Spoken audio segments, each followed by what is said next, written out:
Welcome to the KOMO Sports End Zone podcast with KOMO Sports Director Nico Tamurian and Najee Moye.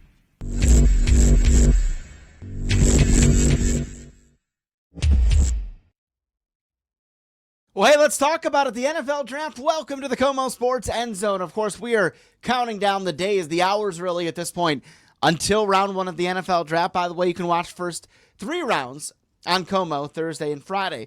But listen, any Seahawks fan has done the mock drafts. You've read the mock drafts. Pro Football Network, you've probably done the simulator on there. I know I have. Okay, I think it's important to really, at this point in the draft, kind of take a look at specific questions. And we'll do our mock draft in the coming days here on the KOMO Sports End Zone. But I also think that as we really look at this from an outside perspective, there's one lingering question when it really comes down to it. And no, it's not who they'll take at 18, because I think that's a best player available thing. I think a lot of us agree they should address the interior of the offensive line, and maybe they will. Some might think the wide receiver spot, if there's a game-changing ability like McMillan from Arizona available in that spot.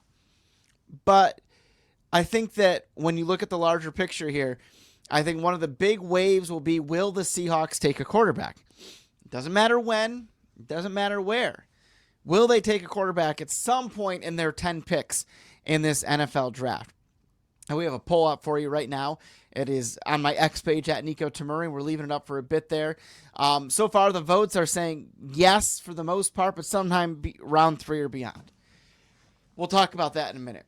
And here's the logic behind it. Okay, Sam Darnold is the starter this year. It would at least seem on the surface. And the real reason I give you that preface, because doesn't this situation reek of 2012 a little bit, right? A relatively new head coach as far as Seattle is concerned. And it's certainly overall in Mike McDonald's case in this 2025 edition of this hypothetical. But remember, back then they signed Matt Flynn. He was the presumed starter moving forward. Then they drafted some guy out of Wisconsin, Russell Wilson, in the 3rd round, and the rest is history. 10 seasons, he was the guy. Won a Super Bowl, went to another. 3rd rounder. It wasn't the guy they took first overall. Seahawks didn't do that, right?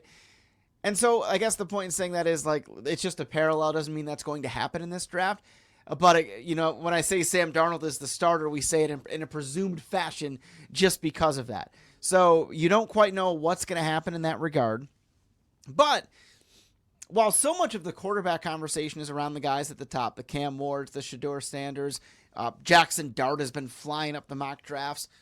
Whether or not that happens remains to be seen. I wouldn't be surprised, right? But, you know, we saw a couple years back, I believe it was 22, that you know, there was all sorts of guys being mocked in the 1st round, and suddenly the only guy in the 1st round taken that year was Kenny Pickett, and so on and so forth. Guys that were mocked in the 1st round, like Malik Willis, went in the 4th, so on and so forth. Okay, so you start to see the idea here that anything can happen with quarterbacks in the draft. But assuming it goes as we've seen in the mocks lately, with Cam Ward likely going 1, Shedeur Sanders likely going in the top 15, certainly 1st round. Jackson Dart, 1st round, maybe 2nd. Do the Seahawks take a guy, at least with the intention that that quarterback they select would learn under Sam Darnold and Drew Lock now for a couple years and be kind of the heir apparent at some point, whether it's 1, 2, 3 even seasons down the road, if you're talking about Darnold's contract? Certainly it can be gotten out of sooner than 3 years. But let's say he's great. Let's say he replicates what we saw in Minnesota in 2024. It probably becomes a longer window. You know, there's a sound strategy in that regard. Look what the Green Bay Packers have done historically. Aaron Rodgers was under Brett Favre for a few years. Then it was Jordan Love behind Aaron Rodgers for a few years, right? So there's precedent for this, just maybe not with the Seahawks, right? Yeah, drafting quarterbacks, you know, Alex Magoo was the last guy. That was a 7th rounder. So it's a big question, but it lends to the idea that you may be able to find your quarterback in the future. And one of my biggest things with quarterbacks, we're going to talk about this in a second, and I've ranted about it on the show quite a bit, is quarterbacks that are thrown into the fire too quickly. And certainly, unless they win the job because they're just so awesome, that's not happening in Seattle this year, right? If they draft somebody, say, in the 3rd round. Do you see them maybe using one of those picks on a quarterback? I would. And I like Sam Darnold. I love the redemption story. But I think you have to insure against the fact that, like, maybe it was a blip, maybe it was a 1-year wonder. So I think, prepare for the worst. And if you spend pick 92 on a quarterback, maybe you eventually can move them if Sam plays as well as he did during the regular season last year. But, I've heard them linked to a lot of players. Quinn Ewers from Texas has been a popular one that they've been linked to throughout the process. And before Jackson Dart's rise, he was seen as someone that maybe at pick 50 or 52 could have been an option. I think now that's most likely off the table, but I do think it would be smart. I wouldn't say it's, not at pick 18, probably not with 50 or 52, but certainly with that last third round pick from Detroit, I think that's a pretty good time to take a chance on a quarterback. Maybe it's Will Howard, maybe it's Kyle McCord, maybe it is Quinn Ewers, but this draft actually has a pretty good middle class in terms of that day two developmental quarterback that you could put behind Sam Darnold, behind Drew Lock, and give them an opportunity to grow and develop. That was Matt Miller, of course, from ESPN, and I think that was really telling, and I think that's probably what you would suspect, right? I mean, telling in the sense of Quinn Ewers and being linked in that regard, but they're probably almost certainly not using the first rounder, even if Shedeur Sanders were to fall to that point. 50 and 52, maybe if Dart was available, but as Matt said, like, it's probably not going to happen. Okay, so that's from the draft expert perspective, and we're going to talk about some of the other specific players who you might want to put out there. But how about the quarterback? The guy who might get, picked, and Matt Leinart, let's talk about him for a minute. He's a guy who went through this prospect, played for Coach Carroll at USC, now Pete's, of course, with the Raiders. But I asked Matt about the draft experience and more specifically the idea that the Seahawks specifically are in a position to draft somebody and have them kind of waiting in the wings, as we talked about a moment ago. So here's what Matt Leinart had to say about that, co-host of the Throwback Show, one of our sister podcasts here. Take a listen. Question, will they or won't they take a quarterback? They certainly sign Sam Darnold. And the idea there obviously would be a quarterback could learn under him for a year or two or three, whatever it might be. And I've been a big proponent, just me personally, last few years, like you see guys that are drafted, thrown into the fire, and it doesn't always work out. Yep. Every story, every guy's different. What is the benefit if Seattle were to go that route to, whatever it is, early rounds, later rounds, doesn't matter, that whomever they could pick can learn from the guys in house and maybe one day take over when they're ready? Well, yeah, I mean, look, I don't see Seattle picking a quarterback in the first round. I think you guys pick 18, right? Is that what it is? And Sam, look, I love Sam. He's a USC kid. I've known Sam forever. Tremendous year. I think he's a really like I think last year proved it. I think he's a really good football player. He's going to win a lot of games for Seattle. I think when you have a guy like that, and whether they maybe go quarterback second, third, whatever it is, like you just get an opportunity to learn a system. I was drafted in 2006. I started by week 5. I backed up Kurt Warner, who's a Hall of Famer. So I had that experience where I was drafted to replace him and be the future, and that didn't work out. But he had 5 games. I kind of learned a little bit, and I was thrown into the fire. And it was different back then. Nowadays, you're seeing a lot of rookies play right away, and they're thrown into the mix, and they're expected. But a lot of like you're seeing the evolution of even in college football. A lot of these kids are more prepared. You're seeing a lot of rookies have tremendous success, which is just different now. So I like the situation Seattle's in. At 18, you're going to have a chance to get a very good player based on need or availability, and I think they roll with Sam. And maybe they target one of those kind of mid-round QBs that they find their diamond in the rough that they can groom over the next couple of years. Well, maybe at 18 they'll take somebody to protect Sam, right? Yeah, well, I always say this: like you can never go wrong if you got a big boy up front that falls to you at 18, or maybe DK Metcalf's gone. Maybe you go get one of an elite receiver at that pick. You're going to see some receivers go at that time too. So we'll see what they do. There you have it. That was the great Matt Leinart. That conversation was a lot of fun because one thing we did talk about was the idea that imagine if NIL was around with him and Reggie Bush and those USC teams were around. Holy cow. Like nothing compared to what we see today. Like those guys were pro athletes. Holy cow. That was crazy. But we do appreciate Matt's time. And we appreciate the other Matt's time. And so I think that paints the picture of how this is seen. And it's probably not all that dissimilar from how you all see this draft, right? The idea that, okay, it's probably a mid-round thing. Who might be available at that point? Well, I'm glad you asked. We heard Matt Miller talk about Quinn Ewers, so I left him off this just from the standpoint of we talked about him already. Get my name away from here so you can read this a little bit better. Tyler at Louisville is a really good quarterback. That's also had kind of an upward trajectory from a standpoint of where he's been in the mock drafts. And I'll caution you on mock drafts. As I said earlier with what happened in 2022, like they're not always right, but I will say they got it right in 2023 and 2024. Like they were on it regarding the quarterback position especially. So there is that to consider and look at in this situation. But I digress. Let's keep going here.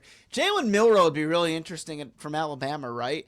Kind of a dual threat guy. One of my favorite coaches out there is a very he's more known in the college game, but he also spent some time with the Seahawks. Bob Casulo, he's a special teams coordinator under Mike Holmgren. And I've known him for a long, long time. And one of the things he says, and it's not rocket science, is that one of the reasons that initially teams are drafting dual threat and mobile quarterbacks was to kind of mask offensive line issues, because you can kind of see they have the escapability, the creativity, all that good stuff. And, it's kind of like one of those aha moments. Like if you're the Seahawks and your line is an issue, maybe it's not as much of an issue after this draft. But a guy like Milroe is really dual threat, really got some nice mobility to him. And even Jackson Dart has some underrated mobility to him, but we're assuming that he's gone by the time the Seahawks address the position. That could really help mask some of the issues with the offensive line, and maybe it becomes sort of an enhancement, a new wrinkle, so to speak, to the Clint Kubiak offense that we haven't necessarily seen in recent years. We know he wants to run the ball, and certainly the offensive line keeps flashing. Come on, help us out here with that. But maybe you start doing a little more zone packages and have a dual threat guy in that regard. Kyle McCord, next guy on the list out of Syracuse.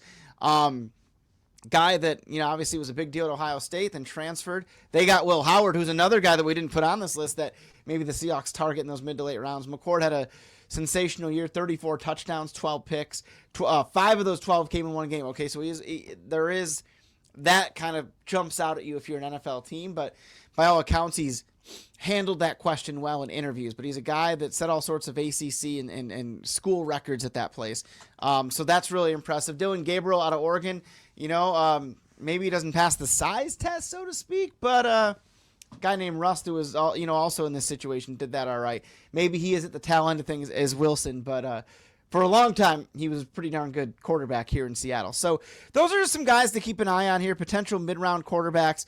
And I think that let's summarize everything we've talked about here. Likely not to happen in the first couple rounds, but you never know. You never know. It's like the draft day movie, Chris Berman, anything can happen on draft day. Seahawks would have never done that trade with Kevin Costner's character. Let's just put that out there as I talk about draft day for a minute. But as we talked with two experts, Matt Leinart, Matt Miller, coming at it from different sides, but both obviously experts in their own regard. Okay? You look at this potential drafting of a quarterback, and it's most likely third round and beyond. You heard Matt Miller specifically say that number 92 pick, the one they have from the Lions. If one of those guys on your screen is there, Quinn Ewers is there, it wouldn't shock me. It would not shock me. That seems to be the ideal place. Now, given the history of John Schneider not drafting quarterbacks, maybe that, for a long time that had to do with Russ's durability. For a while, it had to do with other needs elsewhere on the field. But if you want to put that as a factor in this, you might be talking about perhaps a 4th or 5th rounder. Maybe pick 137. And that's maybe where a McCord or a Gabriel or a Will Howard comes into play.